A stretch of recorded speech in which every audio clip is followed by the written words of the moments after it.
What that means is that you may have an in-person audience, but you also have an online virtual audience as well. And so that's not going to go away even when we can 100% all meet in person. And I'll tell you why. I'll give you an example. Hello there, and welcome all you meeting event planning friends and future friends. Today's episode is going to be amazing. We have an excellent guest. For those of you who do not know Lori Pugh Markham, she has more certifications and degrees than I could ever dream of. She has been with MPI for almost 7 years, has a 15-year career in the event industry, and has, to my dismay, managed one of the largest Gator events in the United States. So, hats off to you for dealing with that many people for Georgia, Florida. And I really look forward to hearing from you. So, without further ado, let's welcome Lori. Lori, thank you so much for joining us today. Thank you for having me. Appreciate it. So, I would love to start off with my favorite easy question, as you may have realized, is in 5 career moves or less. Can you describe for us how you got to where you are today? Sure, sure. So I graduated with a degree in advertising from the University of North Florida. Worked at an ad agency for a couple of years, but I really focused on events at the agency and then decided that I wanted to just really focus on that. And then worked at the Jacksonville Regional Chamber of Commerce. And we always would have a decorator or producer company that we would hire called PRI Productions. And I thought, well, I want to do all the fun decorating and the design. So I went and worked for them for roughly about 3 years as a event producer. And then wanted to try my hand at weddings. So I worked at the Ponte Vedra Inn and Club, decided rather quickly that I was not cut out for weddings. And so I went back to PRI and had the opportunity to manage the event producer department as well as take on some of the larger of events that you mentioned. Florida, Georgia, the Jaguars were a client, TPC, as well as some concerts and other clients.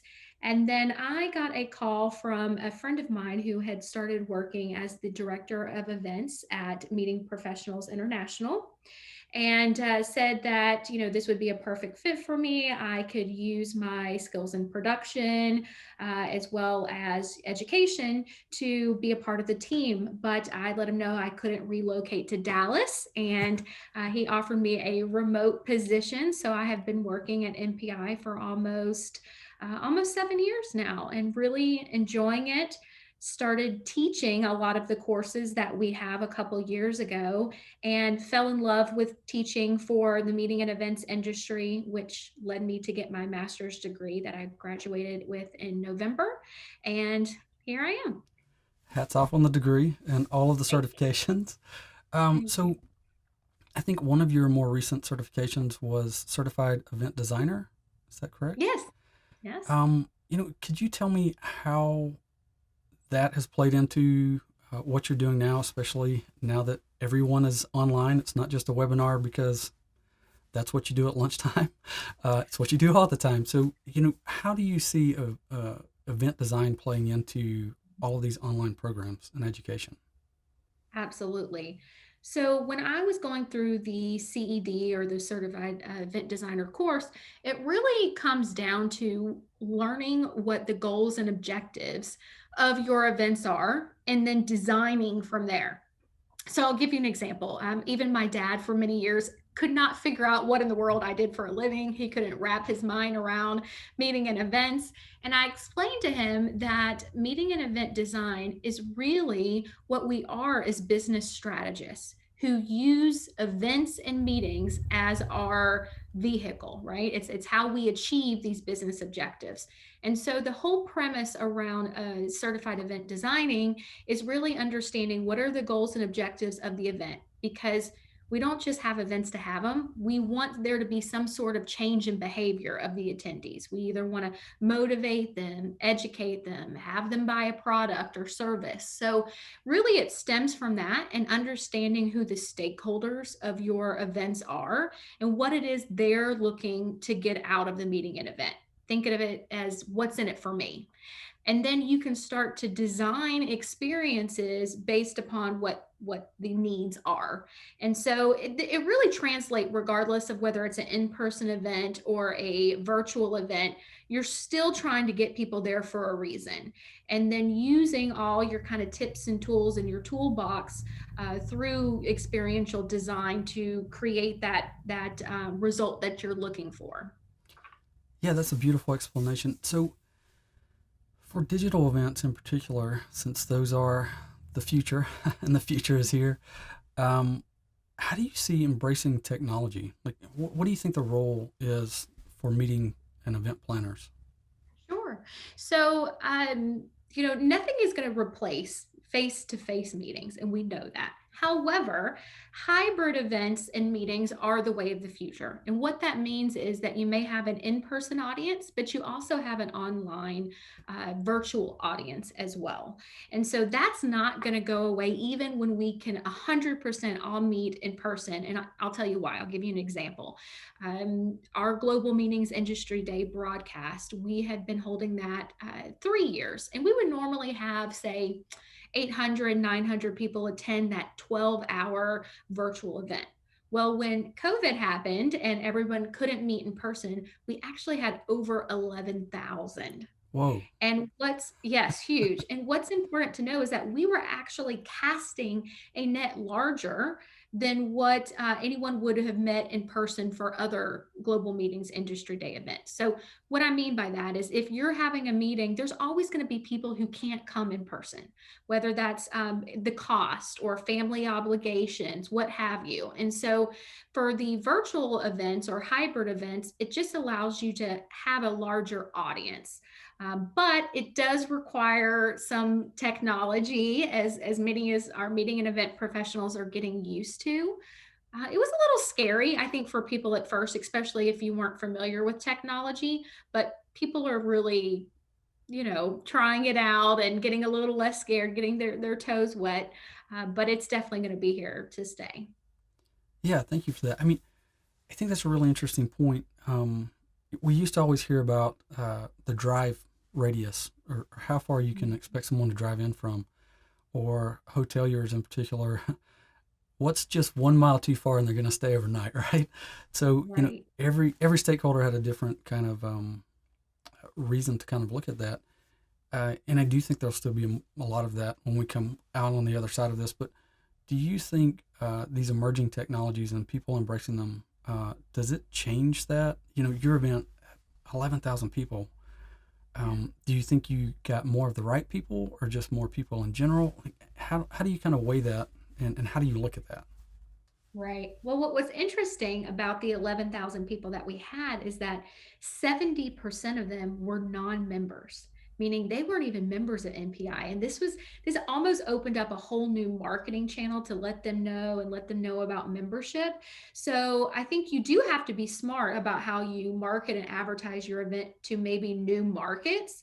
I think that's the key to it in terms of growing it. But I definitely think that you just have to think a little differently. Almost think of it as additional revenue streams. What's a different target market or opportunity that you didn't tap into before because of physical constraints that maybe you can let go of now?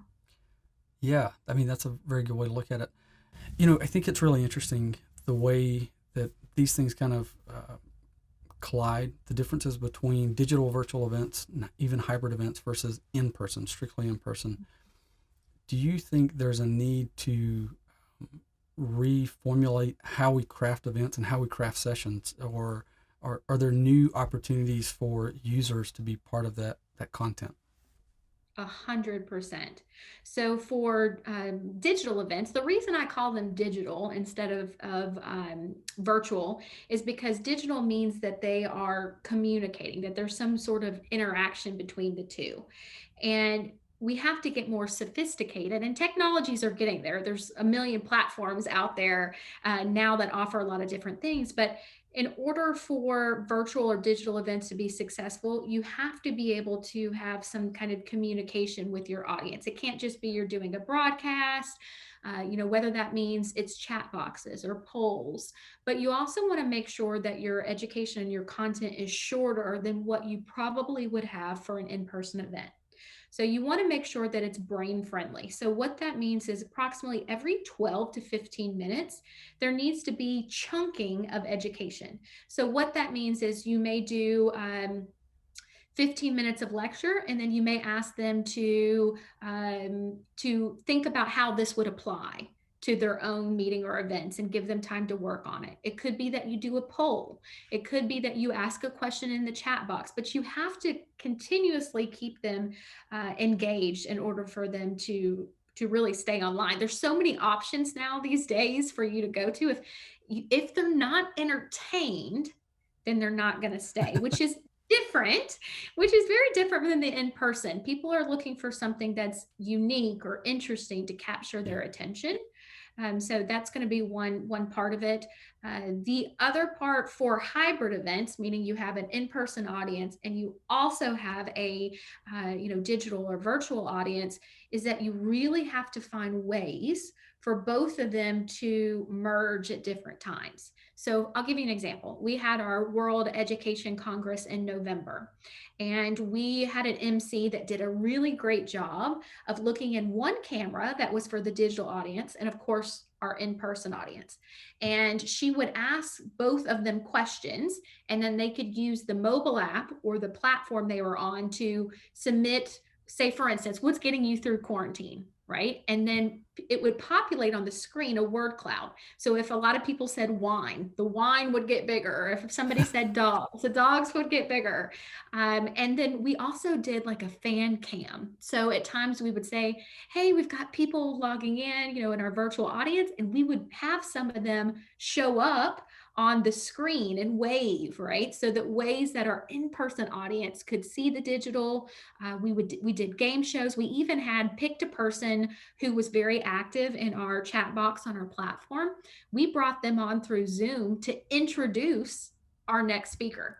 Oh, nice. So yeah, getting out of the box. I mean, COVID has been horrible. 2020 was horrible, but the one thing that we could say is that it's caused us to innovate, to throw out all the rules out and figure out how we can do stuff differently. And the beauty of it is that, if it doesn't go well, that's okay, because people are experimenting, and that's what it's all about right now. Yeah, there's a lot of forgiveness being Yeah. doled out right now. I think that's really interesting. But you said at times bring them together, particularly for hybrid events. And I think that's been somewhat overlooked as people start to go back to semi in person or partially in person. Um, from an design perspective, would you say that there should also be opportunities for online, digital participants to have their space and in-person participants to have their own separate space versus trying to force interactions? I think the most interesting thing that I've been asked is how would you have virtual attendees at a happy hour that's in Yeah. person? I'm like, I have no idea. Do you want them to tip the bartender too, or I don't know how this works. So Yeah. Well, the technologies are getting there. I think that people would be interested to do that, but we can't quite figure out how to do it. The only other thing that I can tell you that I've seen that's getting there, there's a company called Brain Dates. And I don't know if you've heard of them before, but essentially they do kind of, and it doesn't have to be brain dates. It could be tons of technologies out there, but you could have, say, cyber cafes at your event where if somebody says, I want to talk about meeting design from 1 to 1:30, and people can match up on an app or a sign up sheet, and then they could go together, and one person in person and the other person on a computer, and talk to each other. That's possible. You could also do where, I don't know how the happy hour would work, other than maybe just, yeah, a couple people and a computer, and you couple people in person and a couple people digitally, and then you talk. But There's got to be a better option. And if I was smart enough to know how to program, I'd come up with it, but I don't have that skill. Awesome. Yeah, but at the same time, are there times when it's best not to try and force those interactions if there's not a good option yet? Do you, Yeah, I would say so, and I do think there will come a point where because hybrid events with the in person and digital, you're planning two events, which means they're very expensive. I mean, you have to have one budget and one staff for one, and one budget and staff for the other event. So eventually, when people get back to really wanting to 100% without restrictions meet in person, I do think you want to create a little bit of a fear of missing out and want people to be there in person, because our research shows that in terms of networking and business connections, it's better in person. Some might argue that content and education might be better digitally. I'll give you an example of that. Someone posed the question to me, and I thought it was brilliant. What if the face of meeting and events change, meaning that you will go, excuse me, you will have content before the event that you watch at home or at your office. And then when you get to the conference is how you apply what you've learned. And so the whole concept is different. It's learning beforehand and application and networking on site. So, who's to say? If I had a crystal ball, I'd be a rich woman, but it could be. yeah, I mean, I like that, and I've spoken with facilitators before who were very proactive in assigning work beforehand, and I think you get more out of it. So yeah, I really like that. Um, I think this is a lot of great information to take in, and I don't want to overwhelm people. So I would ask this. My favorite question to ask of keynote speakers and mentors and people that I've looked up to for probably the last decade has been, what are three books that you would recommend? And specifically for you, what are three books that you would recommend for event planners that are looking at digital and hybrid events? Hmm. There's not a whole lot of books out there, but there's a lot of articles. I'll have to say that. I would say the Event Design Canvas, which is essentially what you kind of read. It's the methodology behind event design. So that would be one. I would say the next one would be the Experience Economy. That's another good one. The preface behind that is that we've got to get behind or beyond creating experiences and create transformations, right? What somebody's going to come out transformed. It's great if you want to do something really cool in a hot air balloon, but you may not have learned anything. What's something that an experience that it transforms the way someone thinks? And then I would say, hmm, from good to great. I would say those are the three.